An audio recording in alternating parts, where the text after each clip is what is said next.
بسم الله الرحمن الرحيم تبارك الذي نزل الفرقان على عبده ليكون للعالمين نذيرا. السلام عليكم ورحمة الله وبركاته. الحمد لله رب العالمين والصلاة والسلام على أشرف الأنبياء والمرسلين نبينا محمد وعلى آله وأصحابه أجمعين. أما بعد، قال الله تعالى: أعوذ بالله من الشيطان الرجيم والتين والزيتون وطور سينين وهذا البلد الأمين. وقال رسول الله صلى الله عليه وسلم: إن الشمس لم تحبس لبشر إلا ليوشع ليالي صار إلى بيت المقدس. معزز حاضرین، نوجوان دوستو اور پردہ نشین خواتین اسلام، نماز عصر کے بعد سے تقریباً اب تک جو ہے یہ پروگرام چل رہا ہے، تو اب میں آپ کے سامنے کوئی لمبا چوڑا خطبہ جو ہے آپ کے سامنے نہیں رکھوں گا.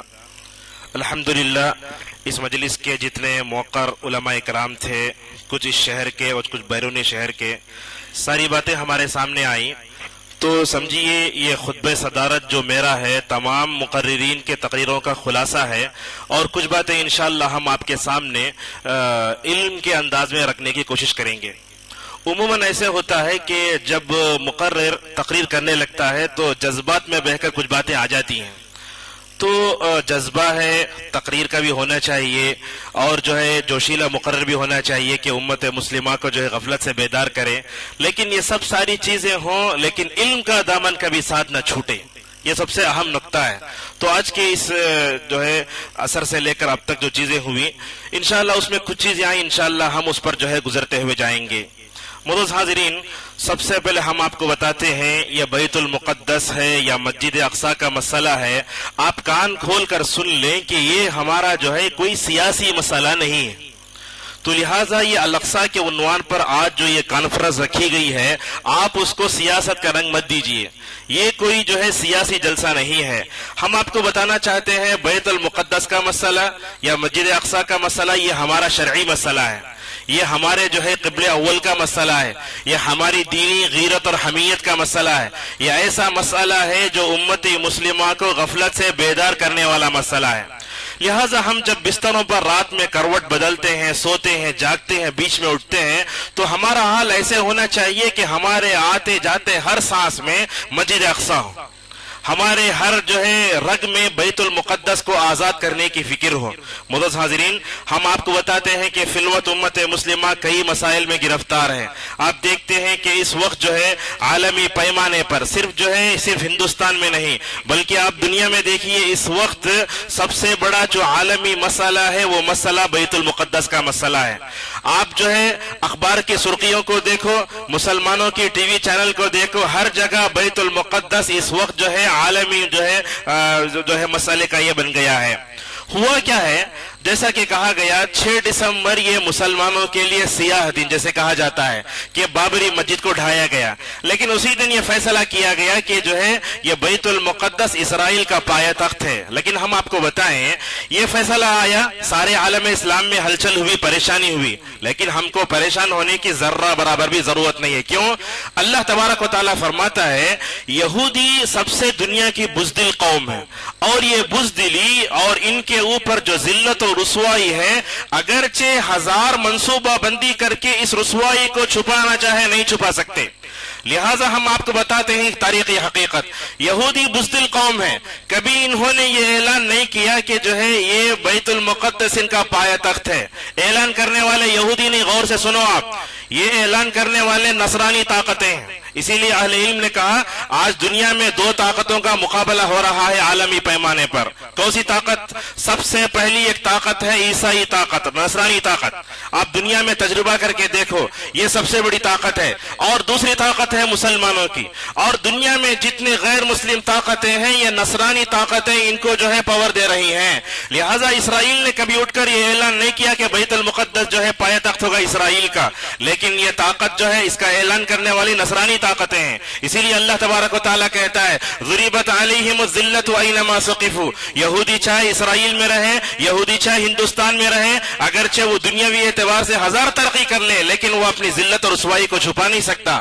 معزز حاضرین, یہ بات بھی ہم کو یاد رکھنا ہے, یہودی قوم اگرچہ آج رشوت لے کر اور اسی طریقے سے وہ سود لے کر دنیا کی جو ہے بہت زیادہ مالدار تو قوم نظر آتی ہے, لیکن اللہ تبارک و تعالیٰ کہتا ہے کہ جیسے ہم نے ان کے اوپر اپنا غصہ نازل کیا, جیسے ہم نے ان کو خنزیر بنایا, سور بنایا, بندر بنایا. یہ بات بھی یاد رکھ لو, دنیاوی اعتبار سے ہو سکتا ہے یہ مالدار ہوں لیکن قیامت تک اس سے زیادہ فقیر و قلاش دنیا کی اور دوسری کوئی قوم نہیں ہے.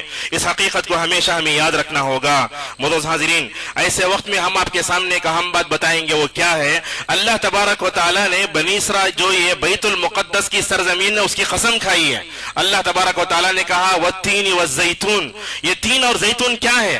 اہل علم کہتے ہیں اللہ تبارک و تعالیٰ ان دونوں پھلوں کی قسم کھانے کے ساتھ ساتھ یہ بھی بتاتا ہے بیت المقدس کو معمولی مت سمجھو, اللہ تبارک و تعالیٰ اس کی قسم کھاتا ہے. معزز حاضرین, جیسے ہم نے کہا یہ بیت المقدس ہو, مسجد اقصی ہو, القدس ہو, یہ بڑی مظلوم مسجد ہے. یہودی اس کو اپنی طرف کھینچتے ہیں, نصارہ اس کو اپنی طرف کھینچتے ہیں, مسلمان اپنی اس طرف کھینچتے ہیں, لیکن یہ بات یاد رکھو, اس مسجد کے مالک بننا چاہتے ہو اپنے اندر صالحیت پیدا کرو. اللہ بتاؤ یہی تو کہتا ہے وَلَقَدْ كَتَبْنَا فِي الزَّبُورِ مِن بَعْدِ الذِّكْرِ أَنَّ الْأَرْضَ يَرِثُهَا عِبَادِيَ الصَّالِحُونَ. اللہ تبارک و تعالیٰ نے کہا بنی اسرائیل کے بعد ہم نے قیادت و سیادت کا تاج امت مسلمہ کے سر پر رکھا, لیکن کیا شرط رکھی؟ کہا تمہارے اندر صالحیت ہونا چاہیے, تم کو حکومت کرنے کا طریقہ معلوم ہونا چاہیے, تم خیر امت بن کر رہو گے, ساری دنیا کی قومیں تمہارے سامنے جو ہے مکمل طور پر جو ہے کیا کریں گی, اپنے گھٹنے ٹیکنے پر مجبور ہو جائیں گی. معزز حاضرین, یاد رکھو یہ مسجد اقصی جو مسجد ہے اس کی کامیابی کے لیے تمنا کرنا, اس میں نماز پڑھنے کے لیے تمنا کرنا, یہ رسول اکرم صلی اللہ علیہ وسلم سے زبان سے نکلے ہوئے الفاظ ہیں. ایک روایت ہے مستدرک حاکم میں, ابو ذر رضی اللہ تعالیٰ عنہ فرماتے ہیں اللہ کی نبی صلی اللہ علیہ وسلم کے ساتھ بیٹھے رہے ایک مجلس میں, تو ہم نے آپ صلی اللہ علیہ وسلم سے پوچھا کہ دنیا میں کون سی مسجد سب سے زیادہ افضل ہے, تو کہ بیت المقدس افضل ہے یا جو ہے رسول اللہ صلی اللہ علیہ وسلم کی مسجد افضل ہے؟ تو آپ صلی اللہ علیہ وسلم نے اس موقع پر کہا تھا, یہ الفاظ غور سے سنیے آپ صلی اللہ علیہ وسلم نے فرمایا میری مسجد میں ایک نماز پڑھنا بہتر ہے کتنی 4 نمازیں بیت المقدس میں پڑھنے سے. اس حساب سے علامہ البانی رحمۃ اللہ علیہ حدیث کی شرح میں ایک اچھی بات لکھتے ہیں, وہ کہتے ہیں عام طور پر عوام کے درمیان میں یہ مشہور ہے کہ مسجد اقصی میں نماز پڑھنے کا ثواب 500 ہے, جیسا کہ کئی اہل علم اس کی طرف گئے ہیں, علامہ بن باز وغیرہ نے لکھا ہے. لیکن آپ جانتے ہیں اس امت پر حدیث کے باب میں سب سے بڑا احسان علامہ البانی رحمۃ اللہ علیہ کا ہے. وہ تحقیق کے بعد لکھتے ہیں, وہ اپنی جو ہے ایک سوال کے جواب میں کہتے ہیں عموماً مشہور ہے کہ مسجد اقصی کے اندر نماز پڑھنا 500 نمازوں کا ثواب ہے. یہ حدیث ضعیف ہے, یہ صحیح نہیں ہے, اگرچہ بعض اہل علم نے اس کو صحیح کہا. میں تو یہ کہتا ہوں کہ مسجد اقصی میں نماز پڑھنے کا ثواب 250 نماز پڑھنے کا ثواب ہے. تو اس سے معلوم ہوا کہ کعبۃ اللہ میں ایک نماز پڑھنے کا ثواب 1,00,000 نمازوں کا, مسجد نبوی میں 1000 نمازوں کا, اس کے بعد ترتیب آتی ہے مسجد اقصی کی, اس میں ایک نماز کا ثواب 250 نماز پڑھنے کا ثواب ہے. بعض اہل علم نے اس میں جو ہے دونوں کو جمع کرنے کی کوشش کی. کہا اللہ کے نبی صلی اللہ علیہ وسلم نے ایک موقع پر کہا کہ 500 نمازوں کا ثواب ہے, ایک موقع پر کہا کہ 250 نمازوں کا ثواب ہے. تو یہ علامہ البانی کی تحقیق ہے جو حدیث کے باب میں موجودہ وقت میں جو ہے محدث لاسانی ہے, ان کا جو ہے حدیث کے تمام طرق کو جمع کر کے انہوں نے کہا کہ مسجد اقصی میں ایک نماز پڑھنے کا ثواب جو ہے کتنا ہے, 250 نماز پڑھنے کا ثواب ہے. معزز حاضرین, مسجد اقصی کے بارے میں ہم بحث کر رہے ہیں, اس کی تاریخ کے بارے میں بحث کر رہے ہیں. مختلف ادوار سے گزرتی ہی ہوئی یہ مسجد آج بھی جو ہے یہودیوں کے نرغے میں ہے, لیکن مسلمانوں کو یہ بات بھی یاد رکھنا چاہیے کہ یہ مسجد کی فضیلت کیا, جیسے ہم نے آپ کے سامنے کہا. اور اس بارے میں اور ایک اہم بات آپ اپنے ذہنوں میں رکھیں, وہ کیا ہے کہ دنیا میں 2 ہی مسجدوں کو حرم کا لفظ کہا جاتا ہے, مکے کو اور مدینے کو, حرمین شریفین.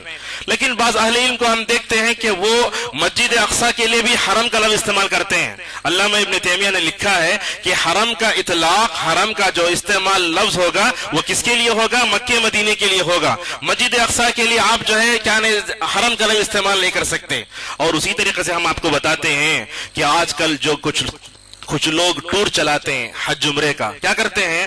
حجاج کو، معتمرین کو مکہ مدینہ لے جانے کے ساتھ ساتھ مسجد اقصی تک لے جاتے ہیں. یہاں تک تو قابل برداشت، اللہ کے نبی صلی اللہ علیہ وسلم نے اجازت دی ہے کہ ثواب کی نیت سے تم 3 مسجدوں کو جاؤ، لیکن وہاں کے ساتھ بغداد جانا، ابو حنیفہ کی خبر، حسین کی خبر تک لے جانا، یہ تو غلط ہے.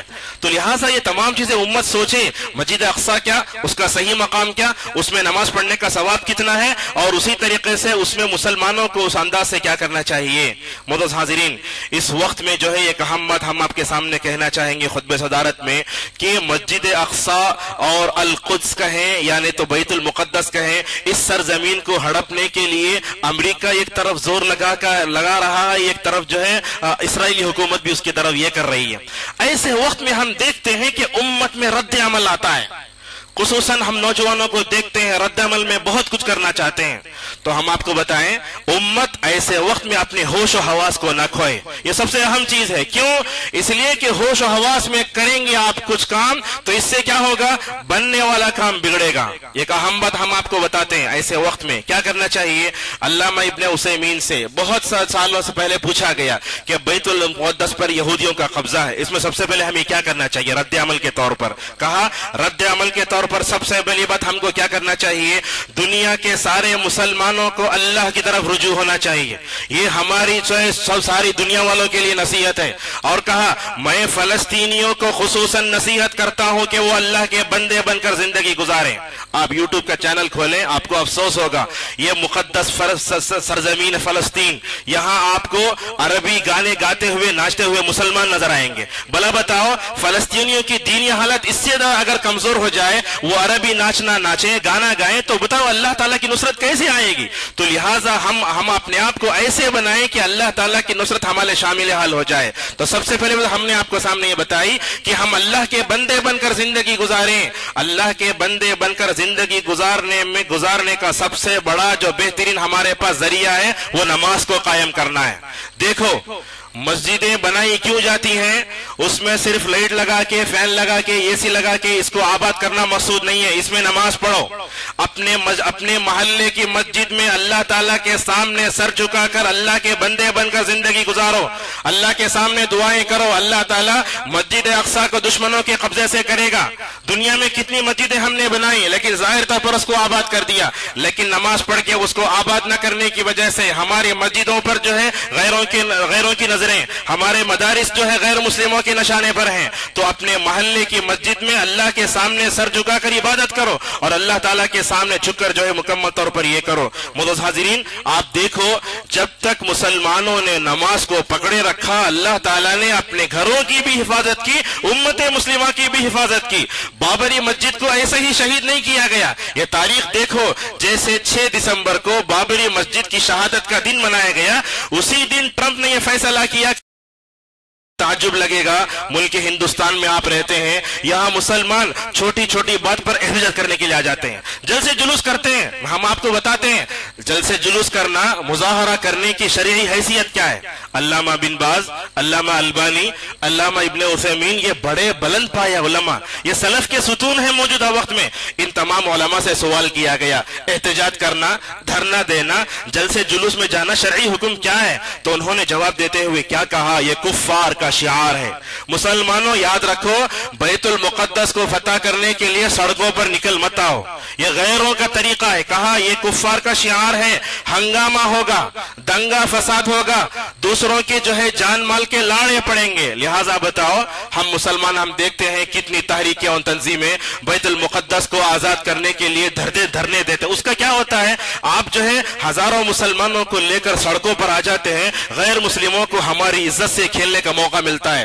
بڑے افسوس کی بات تو یہ ہوتی ہے، ان جلسے اور دھرنوں میں مرد آئے، بچے آئے، بوڑھے آئے، امت مسلمہ کی عورتوں کو بے پردہ کر کے جو ہے روڈوں پر لایا گیا. یہ رسول اللہ صلی اللہ علیہ وسلم کا طریقہ طریقہ نہیں ہے. آپ بتاؤ بنی اسرائیل نے کتنا ستایا حضرت موسیٰ علیہ السلام کو. اگر موسیٰ علیہ السلام چاہتے دھرنا دے سکتے تھے, حضرت عیسیٰ علیہ السلام دھرنا دے سکتے تھے. جناب محمد رسول اللہ صلی اللہ علیہ وسلم کو دیکھو, مکے کی 13 سالہ زندگی میں آپ نے صبر کیسے کیا. اگر آپ چاہتے تو صحابہ کو بولتے چلو دھرنا دو, احتجاج کرو. لہٰذا معلوم ہوتا ہے کہ یہ احتجاج, جلسے جلوس اور بڑے بڑے بینر لے کر لوڑوں پہ نکل جانا یہ اسلام کا طریقہ نہیں ہے. علماء سے پوچھا گیا کہ اگر مسلمانوں کی حکومت ہے تب کر سکتے کیا؟ ہندوستان کے اس کفریہ ماحول میں یہ بڑی عجیب بات دکھتی ہے. کہا اگر مسلمانوں کی حکومت ہے تو مسلمانوں کے عمراء اور حکام کو سمجھاؤ, جیسا کہ اللہ کے نبی صلی اللہ علیہ وسلم نے فرمایا دین خیر خواہی کا نام ہے, بادشاہوں کو سمجھانا یہ بھی دین کی ذمہ داری ہے. تو لہٰذا معلوم ہوتا ہے علامہ ابن عثیمین, علامہ بن باز, علامہ البانی, یہ تینوں علماء کہتے ہیں کہ احتجاج کرنا, جلسے جلوس کرنا, اس کا کوئی فائدہ نہیں ہوتا. آپ کہیں گے ہم مارچ کرتے ہوئے جائیں گے, نہیں, اس کا کوئی فائدہ نہیں ہوگا, اس کے بلکہ نقصان ہی ہوگا. معزز حاضرین, ایسے وقت میں کرنے کا ہماری کام کیا ہے؟ کرنے کا ہمارا کام یہ ہے کہ ایسے وقت میں بیت المقدس کے بارے میں امت میں بیداری لائی جائے. کیسے بیداری لائی جائے؟ ایک تو یہ ہے کہ اس بارے میں خطبے دیے جائیں, جمعہ کے خطبے, اس بارے میں درس دیا جائے, جیسے کہ آج کا یہ پروگرام رکھا مسجد فرقان کے ذمہ داروں نے. یہی اصل میں سلفیت ہے. رسول اکرم صلی اللہ علیہ وسلم کو دیکھو, اللہ کے نبی صلی اللہ علیہ وسلم کھاتے پیتے اپنے گھر میں بیٹھتے نہیں تھے. اللہ کے نبی صلی اللہ علیہ وسلم اپنے صحابہ کو زمانے کے حالات کے ساتھ چلنے کا طریقہ سکھاتے تھے. ہمارے بارے میں امریکہ میں کیا ہو رہا ہے, ہمارے بارے میں جو ہے یروشلم میں کیا ہو رہا ہے, پوری ہماری خبر ہونا چاہیے. دیکھو شعبان کی حدیث کو, اللہ کے نبی فرماتے ہیں تو ایک وقت قریب آئے گا جیسا کہ تمہارے اوپر قومیں ٹوٹ پڑیں گی. یہ کب کی حدیث ہے؟ آج سے 1400 سال پہلے جناب محمد رسول اللہ صلی اللہ علیہ وسلم نے امت کو حالات کے ساتھ چلنے کا طریقہ سکھایا. لہٰذا معلوم ہی ہوا کہ امت کو حالات کے ساتھ چلنے کا جو ہے طریقہ معلوم کرنا چاہیے.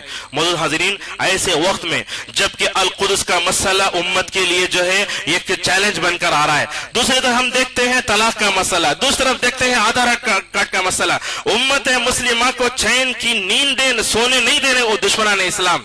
ایسے وقت میں حالات کو سمجھنے کے لیے اپنے ذہن کا استعمال مت کرو. ہم امت کے نوجوانوں کو دیکھتے ہیں حالات کو سمجھنے کے لیے کبھی انٹرنیٹ دیکھتے ہیں, کبھی ان کا خطبہ سن لیے, نہیں, حالات کو سمجھنے کے لیے صحیح طور پر حالات کا تجزیہ کرنے کے لیے علماء سے تعلق رکھو. جب تک علماء سے تم تعلق رکھو گے, حالات کے ساتھ چلنے کا طریقہ علماء کے ساتھ سیکھو گے, علماء کی قیادت میں امت رہے گی, امت کبھی گمراہ نہیں ہوگی. لہٰذا آج دیکھو, آج کا نوجوان انٹرنیٹ سے قریب ہوا, آج کا نوجوان نعوذ باللہ فیس بک سے قریب ہوا, آج کا نوجوان جو ہے واٹس ایپ سے قریب ہوا, لیکن دور کس سے ہوا؟ امت کے علماء سے دور ہوا. تو لہٰذا یہ امت کے علماء سے دوری جو ہے مکمل طور پر جو ہے اس کے لیے یہ ہو سکتی ہے. معزز حاضرین, ایسے وقت میں کرنے کا اور ایک کام ہے, وہ کیا ہے کہ ہم جو ہے دشمنان اسلام کی سازشوں سے جو ہے سازشوں کو سمجھنے کی کوشش کریں. جیسا کہ فاضل مقرر نے ابھی اس سے پہلے بتایا, یہود ہمارے خلاف سازش کر رہے ہیں, نصرانی طاقتیں, کفار و مشرکین ہمارے خلاف سازشیں کر رہے ہیں. اور یہ بات یاد رکھو, اللہ تبارک و تعالیٰ نے قرآن کریم میں دشمنان اسلام کی 4 قسمیں بتائی ہیں. کہا یہ 4 قسمیں ایسی ہیں تم کو جو ہے چین کی نیند سونے نہیں دیں گی. ایک فتنہ اٹھے گا, دوسرے سیکنڈ میں اور ایک چیلنج امت کو ہلا کر کے رکھ دے گا. وہ 4 دشمن کون ہیں؟ کہا نمبر 1 یہودی. یہ ہمیشہ جو ہے جو اللہ تعالیٰ کو نہیں چھوڑے, رسول صلی اللہ علیہ وسلم کو نہیں چھوڑے, امت محمدیہ کو چھوڑ سکتی ہے کہ قوم. تو سب سے بڑی قوم جو مسلمانوں کی دشمن ہے وہ یہودی. دوسرے نمبر پر کہا یہ عیسائی ہیں, ان کو معمولی مت سمجھو, یہ بڑے پیار سے ہاسپٹل کے ذریعے اور جو ہے اسکولوں کے ذریعے اپنی نصرانیت پھیلانا, ان کو معمولی مت سمجھو. اور اسی طریقے سے کفار و مشرکین کو بھی معمولی مت سمجھو. کہا منافقین بھی تمہارے دشمن ہیں. اور اللہ تبارک و تعالیٰ کہتا ہے ان 4 دشمنوں کا تذکرہ کرنے کے بعد کبھی تم اپنے دشمنوں کو سمجھنے میں ہو سکتا ہے غلطی کر لو, لیکن تمہارا رب سب کو جانتا ہے. تو لہٰذا امت مسلمہ اپنے دشمنوں کو جو ہے سمجھنے کی کوشش کرے. اور معزز حاضرین, دشمنوں سے بچنے کے لیے قرآن ہمارے پاس جو ہے 2 ضابطے بتاتا ہے. اگر تم دشمنان اسلام کی سازشوں سے اگر اپنے آپ کو بچانا چاہتے ہو, اپنے اندر 2 صفتیں پیدا کرو. تو اللہ تبارک و تعالیٰ کیا کہتا ہے؟ وَإِن تَصْبِرُوا وَتَتَّقُوا لَا يَضُرُّكُمْ كَيْدُهُمْ شَيْئًا. اگر تمہارے اندر صبر آئے گا, صبر کیسے کرنا؟ ایوب کی طرح صبر کرنا, حضرت یونس کی طرح صبر کرنا, سید الصابرین محمد رسول اللہ صلی اللہ علیہ وسلم کی طرح صبر صبر کرو. دیکھو تمام انبیاء کو صبر سے گزارا گیا. صبر پیدا کرنے کے لیے ہر نبیوں کو بکری چرانے کے راستے سے گزارا گیا. لہٰذا معلوم ہوتا ہے کہ امت کو ایسے موقع پر صبر کا دامن کبھی نہیں چھوڑنا چاہیے. مکی صورتوں کو پڑھ کر دیکھو, اللہ تبارک و تعالی رسول اکرم صلی اللہ علیہ وسلم کو مکی دور میں اخلاق کی جہاں تعلیم دیتا ہے وہاں کہتا ہے محمد صبر کرو. کبھی یونس کی مثال دیتا ہے, کبھی اولو العزم پیغمبروں کی مثال دیتا ہے. صبر کا دامن کبھی ہاتھ سے نہ چھوڑو. لہٰذا صبر یہ دشمنان اسلام سے اپنے آپ کو بچانے کے لیے بہترین ضابطہ ہے. اور ایک ضابطہ کیا ہے؟ اللہ تبارک و تعالیٰ فرماتا ہے وَتَتَّقُوا, تم پرہیزگاری کی زندگی گزارو. آج دیکھو ہمارے اندر کیا ہو رہا ہے, نہ حرام مال کی تمیز ہے نہ حلال مال کی تمیز ہے. مال بٹور رہے ہیں, مال جہاں سے آیا بٹور رہے ہیں. تقوی کا مطلب کیا ہوتا ہے؟ حرام مال سے اپنے آپ کو بچانا اور اللہ تعالیٰ اور اس کے رسول صلی اللہ علیہ وسلم کی بتائے ہوئے مطابق زندگی گزارنا. تو اپنے اندر امت صبر پیدا کرے, اپنے اندر تقوی پیدا کرے تو کیا ہوگا؟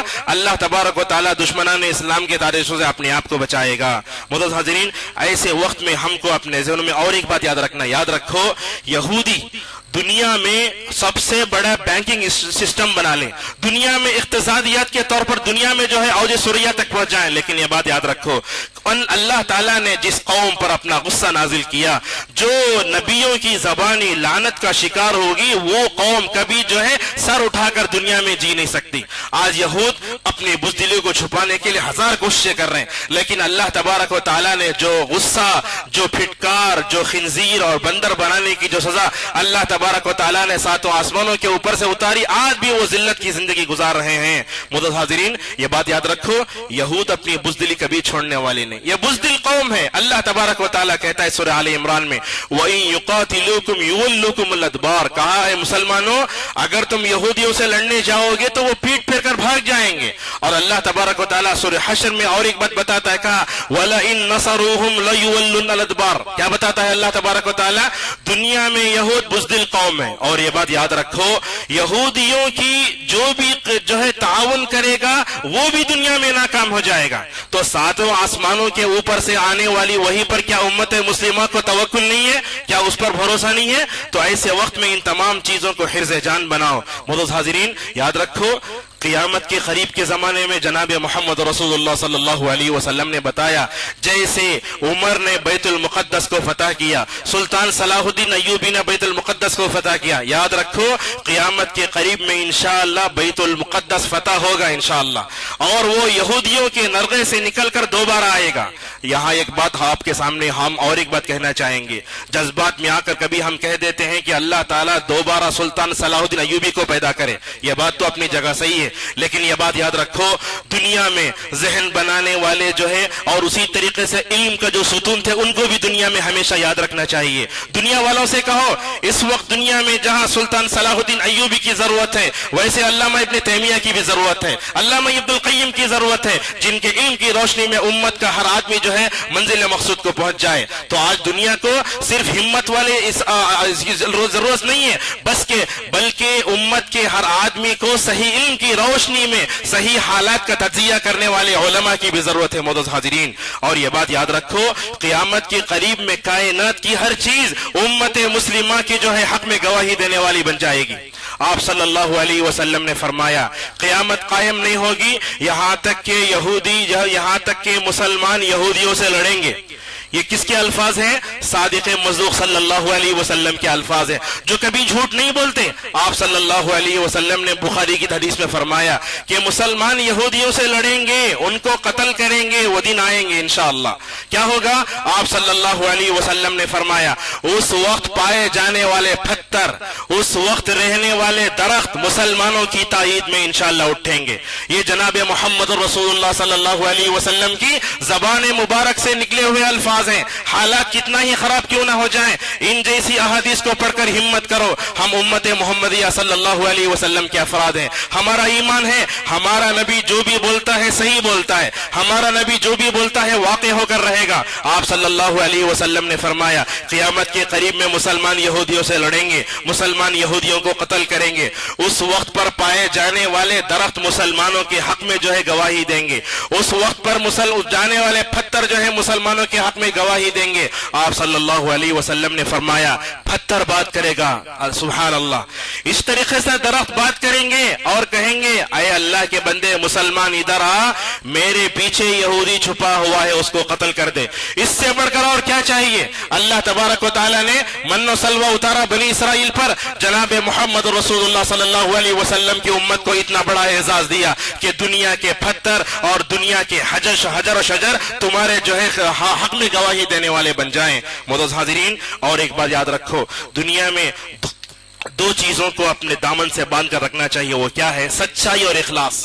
آج امت مسلمان میں دیکھو جھوٹ کتنا جو پروان چڑھ رہا ہے. اللہ تبارک و تعالیٰ کہتا ہے دنیا میں یہودی جھوٹ بول سکتے ہیں, غیر مسلم جھوٹ بول سکتے ہیں, لیکن مسلمان کی صفت کیا ہے؟ وہ ہمیشہ سچ بولتا ہے. سچے بنو, اپنے عقیدے میں سچے بنو, اپنے گفتار میں, اپنے کردار میں, اپنے سارے سلوک و تعامل میں سچے بنو, اور اسی طریقے سے اخلاص. اور معزز حاضرین, آج کی خود پورے اجلاس کا خلاصہ ایک ہی پوائنٹ میں ہم آپ کے سامنے رکھنا چاہیں گے. ہم اپنے اندر ایمانی قوت پیدا کریں. جیسا کہ کہا گیا نہت فلسطینی ایسے وقت میں جو ہے اسرائیلی ٹینکوں کا مقابلہ کر رہے ہیں تو ان کے پاس کون سی طاقت ہے؟ وہ ایمانی طاقت ہے. اسی لیے آپ صلی اللہ علیہ وسلم نے فرمایا تھا لا الہ الا اللہ کو ایک پلڑے میں رکھو, دنیا کی ساری مخلوق کو ایک پلڑے میں رکھو, لا الہ الا اللہ سارے مخلوق پر بھاری ہو جائے گا. اسی طریقے سے ہماری ایمانی قوت ہمارے ساتھ ہے. غزوہ بدر کو دیکھو, اللہ تبارک و تعالیٰ نے اس غزوے کا خاص طور پر ذکر فرمایا. اس کے لیے پوری سورت اتری, سورہ انفال. اللہ تبارک و تعالیٰ نے اس میں کہا تمہارے ایمان کے بل بوتے پر, تمہاری عقیدے کی طاقت کے بل بوتے پر ہم نے تم کو جو ہے ہزار کے سامنے جو ہے کامیابی دی. آج بتاؤ نہت فلسطینی اگر جو ہے اسرائیلی ٹینکوں کا مقابلہ کر رہے ہیں تو ان کے پاس کیسی قوت ہے؟ لا الہ الا اللہ کی قوت ہے. تو آج دیکھتے ہیں امت مسلمہ کا سواد اعظم شرک کی دلدل میں پھنسا ہوا ہے. کیا ہو رہا ہے اس کا؟ شرک کی دلدل میں پھنسنے کی وجہ سے ہمارا ایمان کمزور ہوا, ہمارا عقیدہ کمزور ہوا. وجہ نقصان کیا ہو رہا ہے؟ غیروں کے جو فیصلے ہو رہے ہیں ان فیصلوں کو سن کر ہمارا دل گھبرا رہا ہے. اپنے دلوں کو کیسے بناؤ؟ صحابہ کی طرح ایمان پیدا کرو. یاد کرو عاصم رضی اللہ تعالیٰ عنہ کو جب جو ہے روح نکل رہی تھی تو انہوں نے کہا پروردگار تو میری حفاظت فرما لے. مرنے سے پہلے اللہ سے دعا کی, رب کہا تو میری حفاظت فرما, یہاں تک کہ کوئی بھی کافر جو ہے مجھے ہاتھ نہ لگائے. اللہ تبارک و تعالیٰ نے کیسی حفاظت فرمائی؟ عاصم رضی اللہ تعالیٰ عنہ کی مر گئے, سارے لوگ ان کے جانے کے قریب ہو گئے. دیکھا کیا کیا اللہ تبارک و تعالیٰ نے حضرت عاصم کی دعا کو ساتوں آسمانوں کے اوپر سے قبول کیا. کیسے حفاظت کی اس مومن بندے کی؟ اللہ تعالیٰ نے شہد کی مکھیوں کو بھیجا, شہد کی مکھیاں ان کی حفاظت کرنے لگی. کیا آج ہمارا ایمان اس طرح کمزور ہو گیا؟ وہی تو ہمارا رب ہے, وہی نبی کریم صلی اللہ علیہ وسلم ہے, وہی قرآن پاک ہمارے پاس ہے. معزز حاضرین, ایمانی قوت اپنے اندر پیدا کرو. اور کیا؟ توکل, اللہ پہ بھروسہ.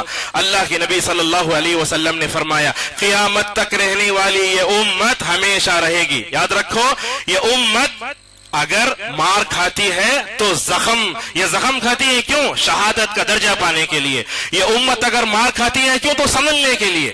دنیا میں آپ نے جو ہے بہت سے اقوام کو دیکھا ہوگا مار دیے گئے, مر گئے, لیکن یہ قوم مار کر جو ہے مرنے والی نہیں ہے. یاد رکھو اس امت کی حفاظت کی ذمہ داری اللہ تبارک و تعالیٰ نے لے لی ہے. آپ صلی اللہ علیہ وسلم نے فرمایا کہ اللہ اللہ کہنے والے دنیا میں ہیں, مخالفت کی ہوائیں دنیا میں ہزاروں چلیں, لیکن مسلمانوں کو اللہ تعالیٰ پہ توکل نہیں چھوڑنا چاہیے.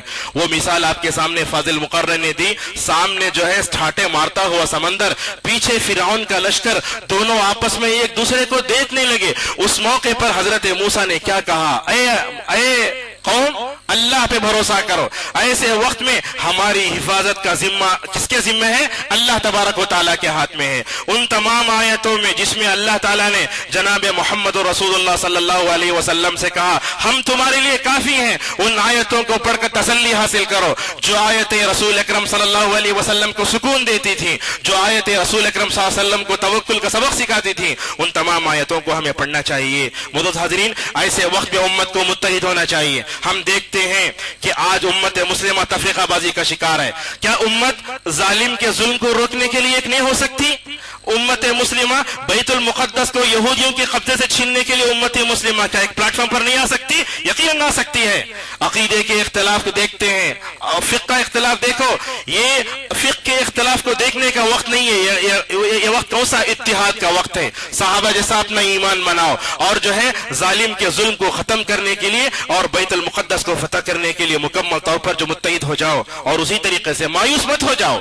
اللہ کے نبی صلی اللہ علیہ وسلم نے کہا، قرآن کہتا ہے مایوس ہونا گناہ کبیرہ ہے، امت کبھی مایوس نہیں ہوتی۔ اللہ تبارک و تعالیٰ کہتا ہے اللہ کی رحمت سے مایوس نہ ہو۔ اور ایک بات ہم آپ کے سامنے کہنا چاہیں گے، سوشل میڈیا پر جو خبریں آ رہی ہیں ان کو جو ہے صحیح مت سمجھو، جیسا کہ کہا گیا اور کیا ہوتا ہے، ایسی خبریں ڈال کے امت مسلمہ کے صفوں میں انتشار پیدا کرنے کی کوشش کی جاتی ہیں۔ معزز حاضرین، آخر میں دو باتیں ہم آپ کے سامنے رکھنا چاہیں گے۔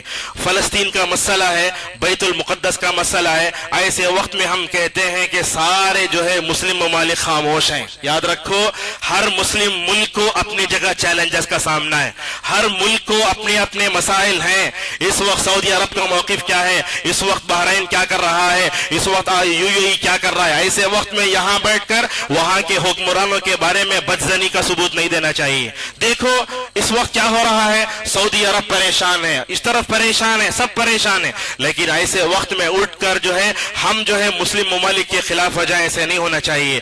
سوشل میڈیا کے ذریعے جو خبریں آ رہی ہیں ان کو پڑھ کر کسی کے بارے میں بدزنی نہیں ہونا چاہیے۔ اور معزز حاضرین، اور ایک بات ہم آپ کے سامنے کہنا چاہیں گے، اس وقت میں کیا ہے، سیاسی حالات میں مسلم جو ہے مسلم ملکوں کی اور جو ہے عرب ملکوں کی ذمہ داری کیا ہونا چاہیے، ایسے موضوع پر جانے کے بجائے آدمی اپنی اصلاح کرنے کی کوشش کرے۔ یاد رکھو، اللہ تبارک و تعالیٰ کل قیامت کے دن ہم سے اور آپ سے سعودی کی سیاست کے بارے میں سوال نہیں کرے گا۔ اللہ تبارک و تعالیٰ ہمیں اپنے عقیدے کے بارے میں فلاں چیز کے بارے میں سوال کرے گا۔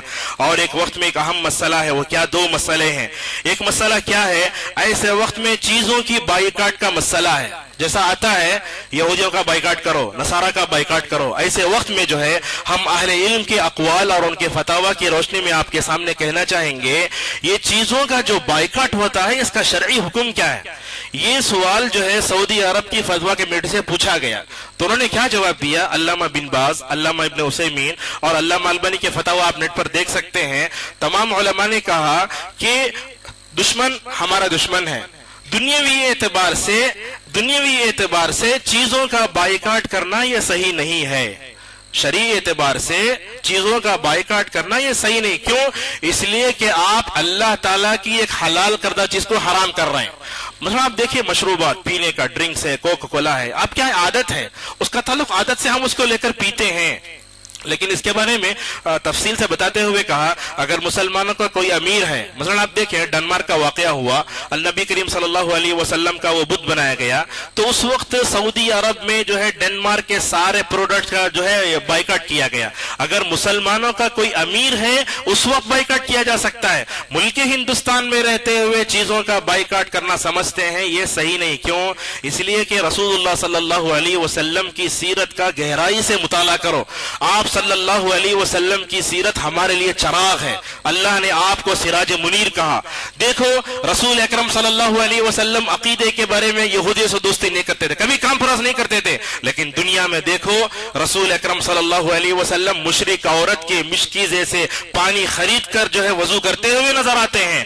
آپ کا انتقال ہوتا ہے تو آپ کی گرہ ایک یہودی کے ہاتھ میں رکھی ہوئی ہے۔ اس سے کیا معلوم ہوتا ہے، دنیا میں ان کے تجربات سے، ان کے پروڈکٹ سے آپ استفادہ کر سکتے ہیں۔ اس کا تعلق جو ہے کس سے نہیں ہے، عبادات سے نہیں ہے۔ اور یہ بات یاد رکھو، اگر ہم بائیکاٹ کرتے ہیں تو ہم سمجھتے ہیں اللہ تعالیٰ کی ہم نے اطاعت کی، رسول اللہ صلی اللہ علیہ وسلم نے ہم نے اطاعت کی، وہ بات نہیں ہے۔ اگر جو ہے دنیاوی اعتبار سے اگر ہم ان سے استفادہ کرتے ہیں تو اس کے لیے کوئی بات نہیں ہے۔ علامہ ابن تیمیہ سے سوال کیا گیا، تاتاریوں نے کتنا پریشان کیا علامہ ابن تیمیہ کو، اس وقت علامہ ابن تیمیہ رحمہ اللہ سے سوال کیا گیا کہ کیا تاتاری ہیں، ان کے پروڈکٹس ہیں، ان کی ساری چیزیں، کیا ہم ان سے استفادہ کر سکتے ہیں؟ اگر علامہ ابن تیمیہ چاہتے تو اس کے استفادے کو حرام کہہ سکتے تھے۔ کیا کہا، دیکھو جہاں تک بات دین اور عقیدے کی ہے ان سے کوئی کمپرومائز نہیں ہے، لیکن بات جب دنیاوی اعتبار سے ان سے پروڈکٹ سے فائدہ کرنے کی، استفادہ کرنے کی بات آتی ہے تو اس میں جائز ہے۔ ان کا ذبیحہ مت کھاؤ، لیکن وہ جو چیزیں بناتے ہیں اس کا استعمال کرنا مکمل طور پر جائز ہے۔ بہرحال اس میں اختلاف بھی ہو سکتا ہے، میں نے علماء کے اقوال ہم آپ کے سامنے رکھے، بہرحال بات بہت طویل ہے۔ سب سے سے پہلے ہم اللہ تبارک و تعالیٰ کا شکریہ ادا کرتے ہیں کہ اللہ تبارک و تعالیٰ نے ہمیں اپنے ارادے اور مشیت کے بنیاد پر مسجد اقصیٰ کے موضوع پر یہاں کچھ بات کہنے کی جو ہے توفیق عطا فرمائی۔ اللہ تبارک و تعالیٰ کے دعا کے بعد جو ہے اس کے شکریہ کے بعد میں مسجد فرقان کے تمام ذمہ داروں کو شکریہ ادا کرتا ہوں کہ آپ نے مجھے اس حساس اور کرنٹ ایشو پر بولنے کا موقع عنایت فرمایا، اور میں یہاں آئے ہوئے دور دراز سے بیرونی علماء جو آئے ہوئے ہیں ان تمام کے حق میں جو ہے شکریہ پیش کرتے ہوئے اللہ تبارک و تعالیٰ سے دعا کرتا ہوں اللہ تبارک و تعالیٰ جو علماء بھی سفر کر کے آئے ہیں اللہ تعالیٰ ان کے سفر کو قبول فرمائے، ان کو سلامتی سے واپس ہی لے جائے، اور ان کی جو تقریریں یہاں ہوئی ہیں اس کو اپنے ذہنوں میں رکھ کر عمل کرنے کی توفیق عطا فرمائے۔ اللہ تعالیٰ امت مسلمہ میں جہاں کہیں مسلمان پریشان حال ہیں اللہ تعالیٰ تمام مسلمانوں کے پریشانیوں کو دور فرمائے۔ اللہ تعالیٰ جہاں مسلمان جو ہے عزت کی ذلت کی زندگی میں گزار رہے ہیں اللہ تعالیٰ ان کی ذلت کو عزت سے بدل دے۔ اللہ تعالیٰ فلسطینیوں کو جو ہے ایمانی غیرت کے بل بوتے پر جو ہے اسرائیلیوں کا مقابلہ کرنے کی توفیق عطا فرمائے۔ اللہ تعالیٰ ہم تمام کو دشمنان اسلام کی جتنی سازشیں ہیں ان تمام سازشوں سے ڈٹ کر مقابلہ کرنے اور جو ہے علماء سے تعلق پیدا کرنے کی توفیق عطا فرمائے۔ اللہ تعالیٰ مسجد اقصیٰ کو آزاد فرمائے۔ اللہ تعالیٰ ہم تمام کو مرنے سے پہلے مسجد اقصیٰ کا دیدار فرمائے۔ اللہ تعالیٰ مرنے سے پہلے اس میں 2 رکعت نماز پڑھنے کی اللہ تعالیٰ ہم تمام کو توفیق عطا فرمائے۔ اللہ تعالیٰ ہمیں مسجدوں کو آباد کرنے والا بنائے۔ اللہ تعالیٰ ہم تمام کو جو ہے اپنی مسجدوں کی جو ہے آباد کرنے کی توفیق عطا فرمائے۔ اللہ تعالیٰ امت مسلمہ کی جو ہے نوجوانوں کی حفاظت فرمائے۔ اللہ تعالیٰ امت مسلمہ کی نوجوان عورتیں ہیں ان کو اپنے آپ کو سمجھنے اور صحابیات اور اللہ اور اس کے رسول صلی اللہ علیہ وسلم کے بتائے ہوئے طریقے مطابق زندگی گزارنے کی توفیق عطا فرمائے۔ اگر میں نے اس میں کوئی صحیح بات کہی تھی تو وہ اللہ کی طرف سے تھی، اگر میں نے کوئی غلط بات کہی تو وہ میرے اور شیطان کی جانب سے ہے۔ وآخر دعوانا الحمدللہ رب العالمین۔